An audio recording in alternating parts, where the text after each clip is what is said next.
भत्ता सरकार आज बांटुंट भल कथा किंतु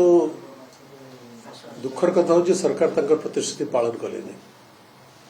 निर्वाचन पूर्व कहते समस्त भत्ता वृद्धि कर जो मैंने भत्ता पाँच जो मैंने भत्ता पाइबार योग्यता अच्छी किंतु परवर्ती काल सरकार कहले जो मैंने 80 वर्ष बेसी केवल वर्धित भत्ता दिए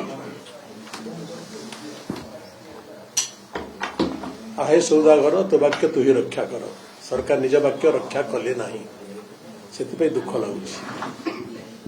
बहु लोक अच्छा 80 वर्ष पर्यंत बंचती नहीं 60 ରୁ 80 वर्ष भितर बहु लोकंर मृत्यु हो जाए एवं से बहु लोक दयनीय अवस्था चलती से आशा बांधी रखी प्रतिश्रुति मुताबक जितेबाला सरकार सरकार आसो भारतीय जनता पार्टी सरकार आसो प्रतिश्रुति मुताबक तांकर भी भत्ता बढ़िबो किंतु से दुखित से म्रियमाण से खुशी नुहति।